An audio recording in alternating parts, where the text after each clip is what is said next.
Olá! Vocês já se perguntaram por que um compressor falha? Vamos mostrar a vocês as falhas mais comuns e suas possíveis causas. Preste atenção ao vídeo e aproveite bem o treinamento. Bom, Pedro, quer dizer que todos esses compressores aqui estão defeituosos? Olha só, Marco, na verdade, a gente vai precisar testar todos eles, porque às vezes encontramos compressores que não têm defeitos. Hoje nós vamos verificar os principais reclames e os possíveis motivos que os ocasionaram. Mas como você já sabe, Marco, a Embraco possui um sistema de qualidade muito rigoroso. Contamos com um time de engenharia de qualidade especializado e todos os nossos compressores passam por inúmeros testes durante a produção. O próprio desenvolvimento de fornecedores de matéria-prima também é muito rigoroso em termos de qualidade. Portanto, Marco, a maioria das falhas apresentadas aqui são decorrentes de problemas na aplicação ou na instalação incorreta. Mas a Embraco não disponibiliza um vídeo que ensina a fazer a troca correta dos compressores? Excelente, Marco. E é por isso que todas as etapas deste vídeo devem ser seguidas corretamente. Bom, vamos começar por esse compressor aqui. Eu já verifiquei anteriormente e este compressor não tem defeito. Como assim, Pedro? Veja bem, o compressor é um dos elementos presentes no sistema de refrigeração. E quando ocorre um mau funcionamento do sistema, muitas vezes se atribui o problema ao compressor. Mas antes de removê-lo, é preciso verificar a rede elétrica, o circuito de refrigeração em busca de tubulação amassada ou isolante térmico rompido, sujeira no condensador, para verificar se o problema está realmente no compressor. E ainda, antes de remover o compressor, devemos verificar os elétricos.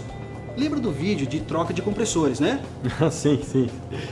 Mas vem cá, como nós podemos verificar que esse compressor não tem defeito? Bom, Marco, primeiro vamos verificar a resistência ômica das bobinas e comparar com as informações que estão na folha técnica.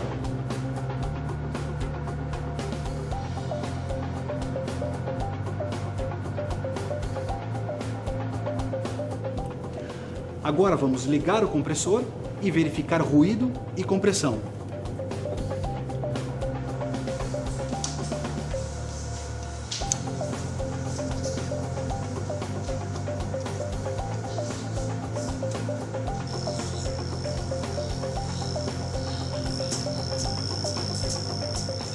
Confirmado, o compressor não tem defeito.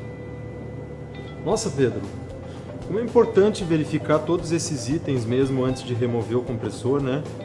Então, peraí, me diz uma coisa. Quer dizer então que nesse caso aqui, só a troca do componente defeituoso já bastaria? Não, Marco. A Embraco recomenda a troca de todos os componentes elétricos, independente de qual deles seja defeituoso, pois a falha pode estar associada ao mau funcionamento de outro componente. Ah, entendi. Mas e aquele segundo ali? Bom, Marco, um dos problemas comuns está relacionado à presença de umidade no sistema, que pode ocorrer de várias formas. Uma delas está relacionado ao processo de vácuo mal feito. Olha, esse processo é extremamente importante e deve ser levado a sério. Deve-se usar uma bomba de vácuo apropriada para este fim, com capacidade maior ou igual a 5 CFM. Pois é, Pedro, mas cá entre nós, eu já vi alguns técnicos utilizando outro compressor para fazer esse processo de vácuo. Marco, infelizmente isso é muito comum, mas saiba que um compressor não é capaz de atingir o nível de vácuo recomendado, que é de 500 microns de mercúrio. Certo.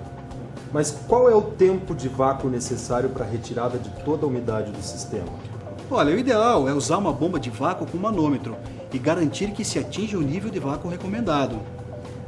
Em média, o tempo do processo de vácuo demora de 30 minutos a 1 hora, dependendo do tamanho do sistema. Pedro, mas a função do filtro secador não é justamente remover a umidade do sistema? Na verdade, Marco, o processo de vácuo, se executado corretamente, removerá quase toda a umidade do sistema. Já o filtro secador removerá qualquer resíduo que ainda estiver presente. Este, inclusive, é o segundo problema relacionado à umidade do sistema, pois o filtro secador deve sempre ser trocado juntamente com o compressor, prestando-se atenção ao tipo de filtro recomendado pela Embraco para cada tipo de fluido refrigerante. Entendi. Mas me diz uma coisa, o que essa umidade residual pode causar no sistema? A carbonização da placa-válvula e do cabeçote do compressor.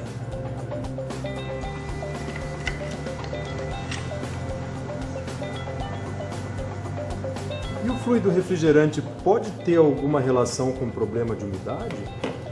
Bom, se um fluido refrigerante não possuir uma qualidade adequada, ele pode conter resíduos ou impurezas no seu processo de fabricação, como gases não condensáveis e umidade, o que pode ser suficiente sim para contaminar o sistema. E além dessas, existe alguma outra forma da umidade chegar até o compressor? Existe sim, Marco, e isso poderá ocorrer com o vazamento na tubulação do produto, na parte de baixa pressão. E quando isso ocorre, é possível que haja infiltração de ar dentro do circuito de refrigeração, através de microfuros, e junto com o ar, vem a umidade. Agora, se o problema ocorrer na parte de alta pressão, ele será identificado com a perda de rendimento do produto. Então, Marco, você já viu a diferença entre um compressor com umidade e um sem umidade? Não. Olha só. Vou trazer aqui para você ver melhor.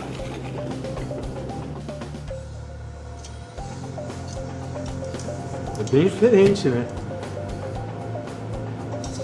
Olha, Marco, algumas vezes aparecem compressores com água aqui no laboratório, mas não podemos afirmar que é só um problema de umidade. Olha só.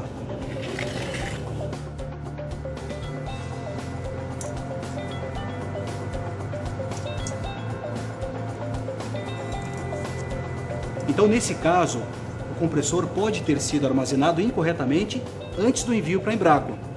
É importante tampar todas as conexões do compressor para evitar a entrada de água, poeira e outros resíduos depois de removido do sistema. Assim podemos realmente identificar a causa do defeito. E esse óleo aqui parece estar com a coloração alterada, não parece? Olha só, vamos comparar. Esse óleo teve sua composição química alterada. Em condições anormais de funcionamento do compressor, com temperaturas muito elevadas, o óleo que circula pelo compressor entra em contato com a câmara de descarga, região mais quente, degradando a sua química, tornando mais escuro e diminuindo sua capacidade de lubrificação. Por isso, é importante que o protetor térmico utilizado seja o especificado. Isso me lembrou que o óleo pode se degradar mais rapidamente por contaminantes no circuito, como a umidade provinda de microvazamentos, processo de vácuo mal realizado ou fluido refrigerante de má qualidade, que funcionam como catalisadores. Mas então podemos dizer que esse processo prejudica a capacidade de lubrificação do óleo e o desempenho do compressor? É isso mesmo. Falando de reações químicas, eu já ouvi falar de gente adicionando anticongelante no compressor. Isso pode causar algum problema? Sim, Marco, o problema é que o anticongelante, por ser uma solução alcoólica, ao ser adicionado no sistema de refrigeração, reage quimicamente com componentes plásticos que vimos dentro do compressor, tornando-os frágeis e quebradiços, podendo comprometer sua durabilidade e qualidade. E além disso, pode gerar alteração química na composição do óleo, fazendo com que esse perca sua capacidade de lubrificação. Eu posso dar uma olhada nesse aqui? Claro.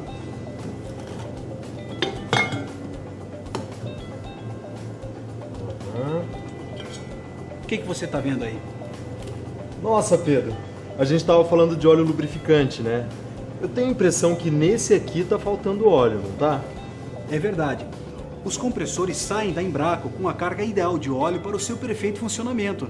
O que acontece é que durante o ciclo de refrigeração, o óleo mistura-se com o fluido refrigerante, fazendo com que uma fração do óleo circule pelo sistema de refrigeração e retorne para o compressor. Porém, quando há uma obstrução na tubulação do sistema ou problemas no dimensionamento da mesma, o óleo pode não retornar, fazendo com que a carga de óleo seja menor que o ideal para o perfeito funcionamento do compressor.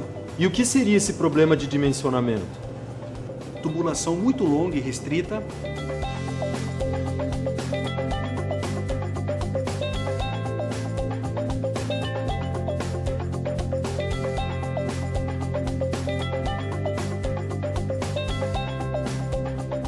sifão na tubulação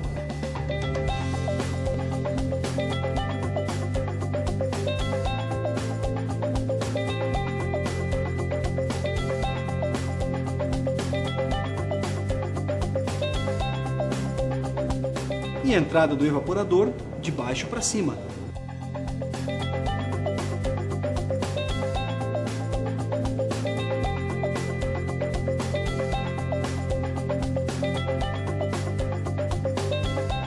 E se o compressor estiver funcionando com uma carga de óleo menor do que o ideal, ele apresentará problemas?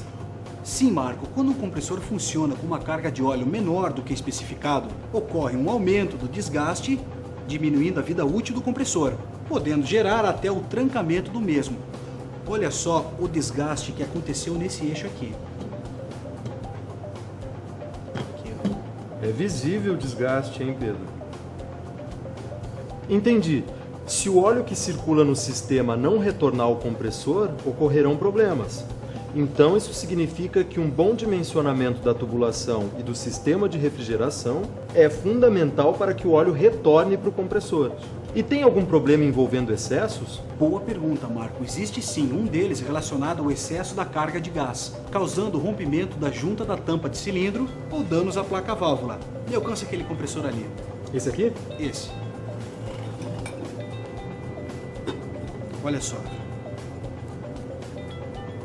Então, caso a carga de gás não seja realizada utilizando uma máquina adequada, balança de precisão e garrafa dosadora, poderemos cometer um excesso. Mas por que a junta se rompe? Porque, Marco, o excesso da carga de gás leva ao retorno de líquido. Assim, sendo o líquido incompressível durante o processo de compressão, gera-se uma carga excessiva sobre a junta, fazendo com que ela se rompa. Deixa eu te mostrar outra situação.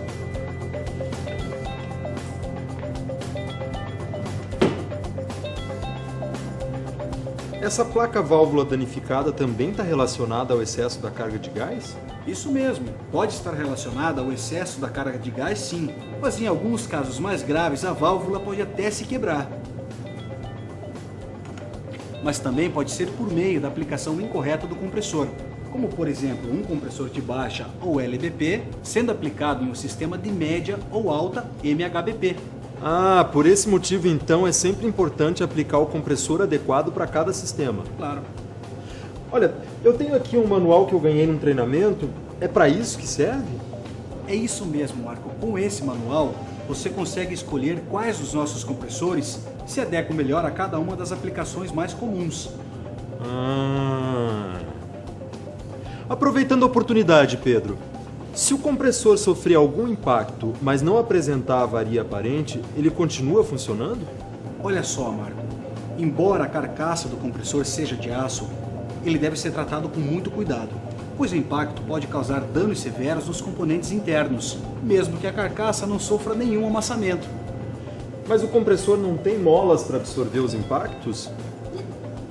Internamente, o compressor tem molas para absorção de impactos e são testados para aguentar trancos normais durante o transporte do compressor ou refrigerador.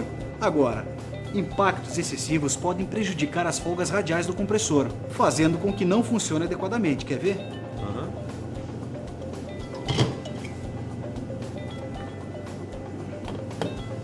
Entre o estator e o rotor existe uma folga radial mínima. Essa lâmina deveria passar livremente, mas está trancando aqui. Olha só. Se um compressor para de funcionar por queda ou impacto, a principal causa do dano está relacionada ao descuido com o transporte e armazenamento do compressor ou equipamento de refrigeração. Aliás, quando os compressores são enviados aqui para a Embrapa para análise de defeitos, é imprescindível que sejam conservados da maneira adequada, não podendo ser jogados, virados ou chacoalhados, além de precisarem vir com o kit elétrico utilizado e a tubulação tampada para evitar contaminações. É bastante informação, né, Marco? Mas você captou? Sim, foi uma aula. Muito obrigado, Pedro.